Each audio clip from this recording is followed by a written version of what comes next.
Hello, how's it going? Happy Friday, everyone. Just want to pull up a couple things here quick. Let's see.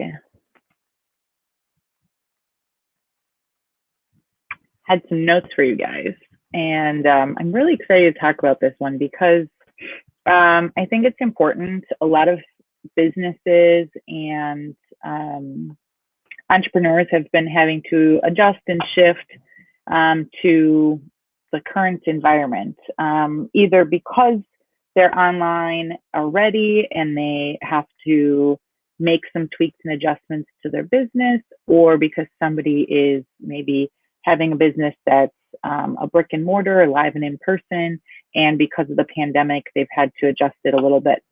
So I wanted to share with you guys a little bit about what I have been doing. Give me a second here. And pull my notes up over here. I like to be prepared because otherwise I end up going into a total random. You'll just be like, Megan, what the heck are you talking about? So, in any event, today I wanted to talk to you guys a little bit about how I adapted and pivoted in my business. And so, for me anyway, there were a couple different things. So the first thing was, okay, so we have the pandemic, and I'm a person of honesty here, and I can say with confidence that a lot of my other colleagues are in the same boat as me. So this isn't something new just for me or for people in online business or offline business, but the pandemic no doubt has played a role, and I've lost a lot of clients, or the clients have reduced the amount of work that they are having us do. And the interesting part is that a lot of business owners are already kind of strapped for time, which is why they end up working with freelancers or companies such as mine, or they don't have the expertise with the things they need to get done. Their expertise is in, yoga. I'm not a yoga person, but I do know how to help run a business. So that yoga person or that yoga instructor is now trying to take on some of the business aspects, or social media, or even their operations aren't going, as streamlined as possible, because they're all of a sudden jumping back into the swimming pool, cannonball, and now everything's everywhere and there's some disorganized chaos. And so the interesting thing is, when you think about it, the business owner is actually in some ways made things more difficult for themselves. So then you go back to the age-old question. So how can we take this additional work, which again, I completely understand. A lot of businesses have had to make changes. And like I said, I did too.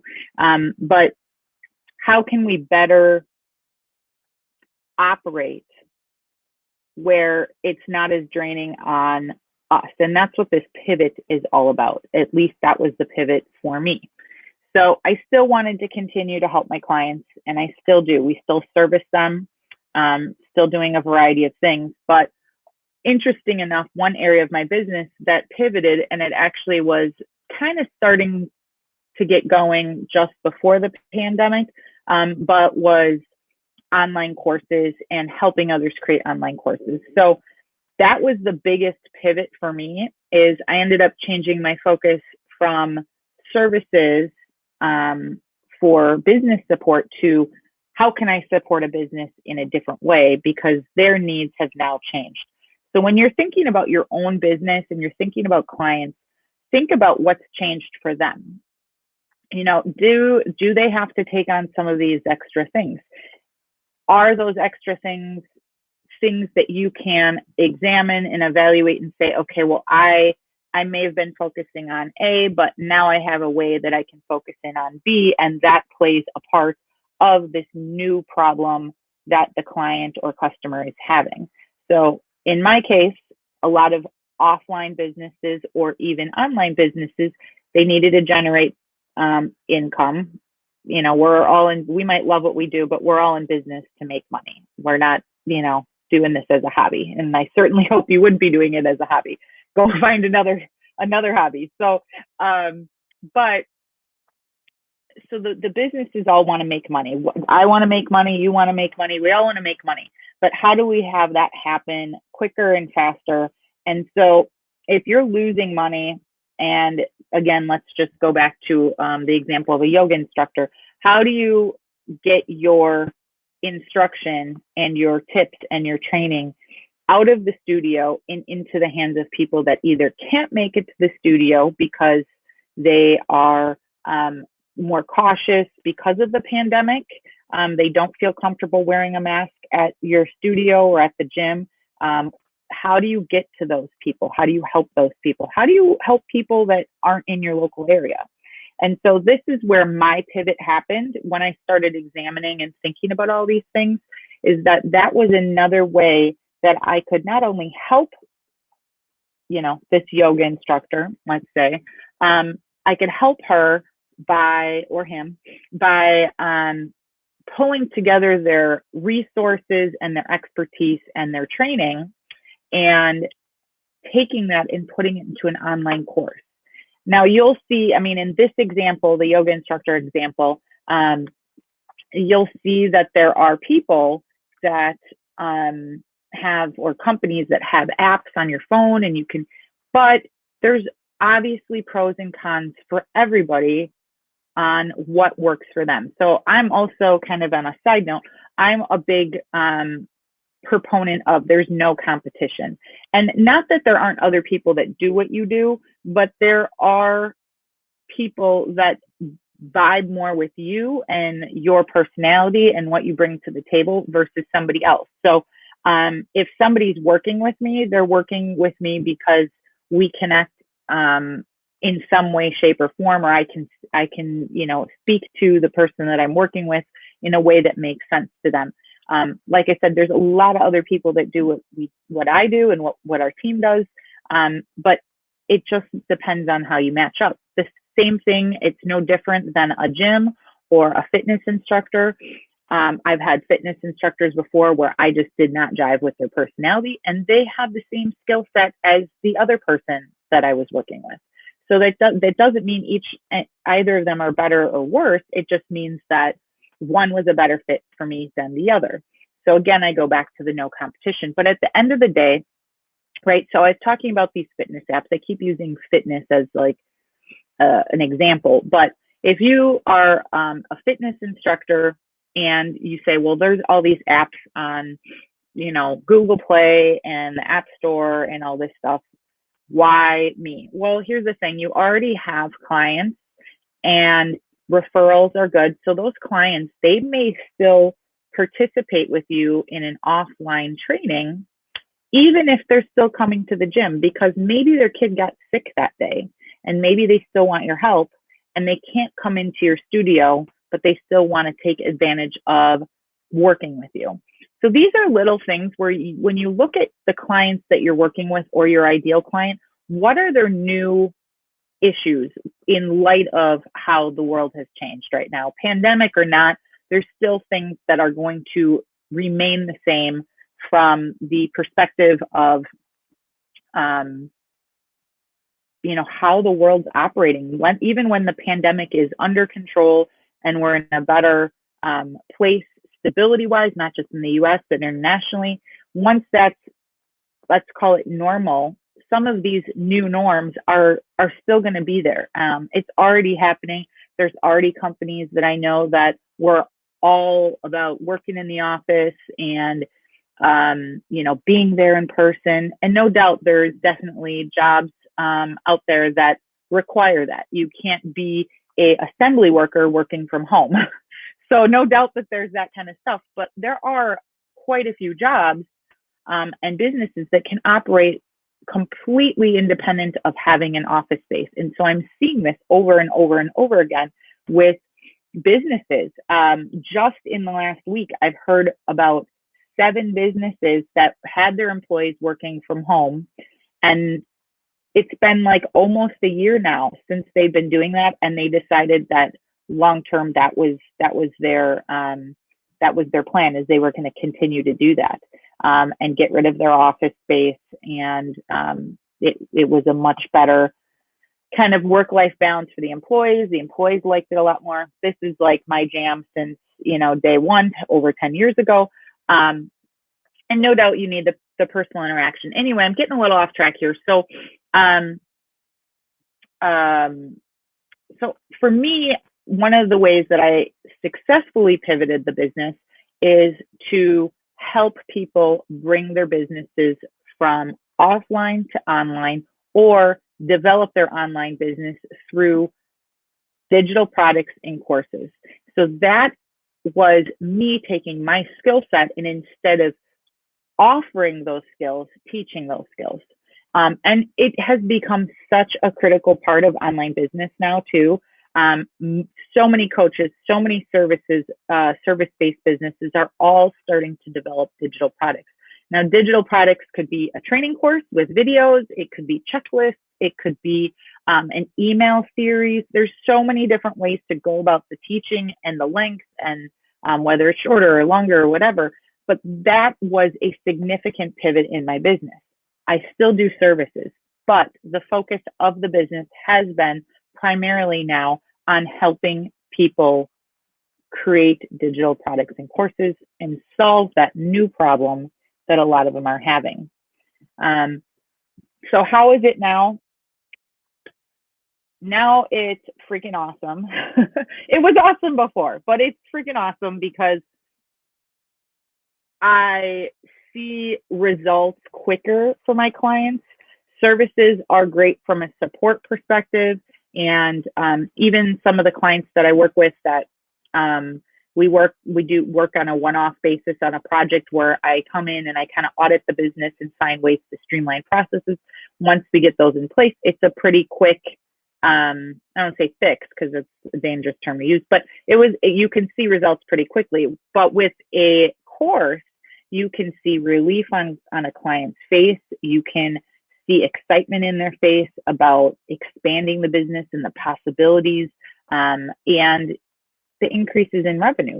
Again, I said it before, is we are in business and we're doing what we love, but we're not doing it for a hobby, right? So that is a huge kind of piece of this, is for me seeing those results. Now, I went into business day one because I wanted to help people, and I had all these different things that I knew I could offer. So taking all those things and packaging it together and adapting it and pivoting from it, and passing that off to the next person to teach them. One of the things I actually was going to do, and I had looked into at one point, was teaching. So funny enough, I actually ended up pivoting the business with combining the teaching and the helping aspect with the service aspect, which is how I started. And that was all because I evaluated and examined what my customers and clients and ideal customers, what their new problems are. Now, regardless of the pandemic, pivoting is an ongoing thing. I'm not saying you need to change it, every 1, 2, 3 months, 6 months, a year.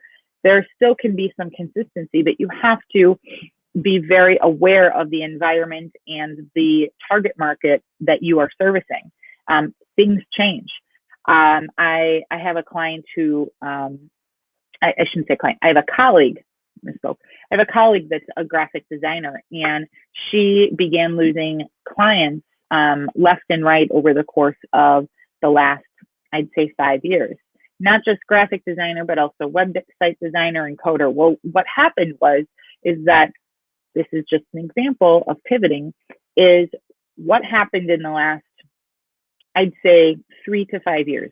Loads and loads of tools have come out so that people can have things done quicker, do them on their own, simplify the process. Back in the day, a website, you had to code the crap out of thing. If you didn't know code, you pretty much were not able to build a website. So if somebody had that skill set, that was your golden ticket. Well, as things changed and these new platforms and website builders came out, yes, they can't do all the aspects when you're doing you have a custom code, but a lot of them, and I have some of my favorites, but I won't name names right now. Maybe I'll save that for a different live stream. But some of these platforms are able to fulfill a lot of the things that are needed for the business, still make it look professional, still have it be affordable, and you're not paying hundreds of thousands of dollars. Same thing with any kind of graphic design stuff, an ebook, a social media image, a banner on your website. There are so many tools that allow you to do that now without having to hire a expensive, experienced graphic designer or website designer. Nothing against those people that are doing that. So if you're listening, I'm not saying don't work with that. I'm talking strictly about pivoting. So if you are somebody in that position, okay, so you know these things are happening, right? And you are paying attention to this trend of the tools. How do you adapt your business to integrate some of those efficiencies and still service some of the clients that you're wanting to serve and help? There's ways to do that. But if you completely ignore it, you are going to be up shit's creek. You have to pay attention to what is going on and pivot as you see that. So that is a big part of what's happened for me, not just now, but over the last 10 years. When I first started, I was doing a lot of admin stuff. I wanted to get my feet wet. And over the last 10 plus years, we have grown as a team and we've grown into other areas. So you have to pay attention to those trends, what's happening with your target market, what's happening in your industry. Website and graphic design, again, my colleague, it really flipped her business upside down. And you know, I'm all about sticking to your guns, but you also have to learn to adapt. So by not adapting, it flipped her business upside down. And it was really unfortunate, you know, and there are things that this person was very adamant about and insistent about and said, nope, I'm only using this tool. No, I'm only doing this. No, I'm only doing that. And that wasn't adapting to the times for her clients. And then she kept losing clients. And so that was the demise of a lot of her business. So adapt. You don't have to completely flip your business upside down, but look at how you can adapt and pivot based on what's happening with your target market and your industry. That's how you're going to successfully see things change or move or keep with the times so that your business doesn't become stale. So if you are somebody that's like, this is super awesome, I want to create an online course, I'm interested in creating an online course, I have a free resource for you, and it's called the Profitable Course Topic Guide.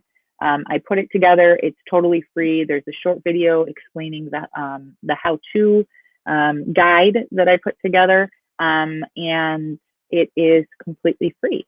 So if that's something you want, I will put the link in the comments, and definitely jump in and get that while it's still available for free. The other thing is, on my website, I do have a private members area that's free. It's under memberships, Rescue You. I will also put the link in the comments. It's totally free, and there's some awesome free trainings in there related to online business, some how-tos. There's a really awesome interview too with that I did with a woman named Emily D. Baker, who is the badass lawyer. That's what that's kind of her nickname. But she's a badass lawyer that works a lot with freelancers and small businesses. And she, in this interview, talks a lot about the AB5 law that first was live or approved in the state of California, and it has now become an issue with many states nationwide in the United States. I actually even heard recently of a couple countries outside of the U.S. that are looking at this AB5 law, and I won't get into all the nitty gritty, so make sure you go into the free membership area if you want it. But essentially what this AB5 law does is change how workers are classified as freelancers. It was initially started to protect workers for companies like Uber and Lyft, so rideshare drivers. But the detail behind the bill ended up impacting freelancers to the point, as an example, that a big company in Silicon Valley had to let go a very, very large number of their staff because a lot of them were on a contract basis and they didn't qualify under these terms, these specific terms that have to be followed to classify as a freelancer. And so they were either let go or told they had to move cross state to keep their job, because if they went one state over, they could keep their job because out of state was classified different than in state. It's a very interesting topic. I did the interview a little while ago, but it is still going on. I have a Google alert that comes to me every day on AB5 or Assembly Bill 5. Those are the two kind of search terms, but I get notifications every day, and every day I'm seeing new states, new countries, new updates, appeals, and all this different stuff. But it is a passed bill in California, and it has absolutely crushed the freelance industry there, not just rideshare drivers. So very interesting topic. If you want to learn more about that, it's in the members area. I will put the link in there. It's free, and I'll just double check here to make sure I didn't miss anything from you guys. And looks like we are good to go. So I hope you guys found this helpful, and I hope you have a wonderful weekend, and we will see you in the next one. Bye.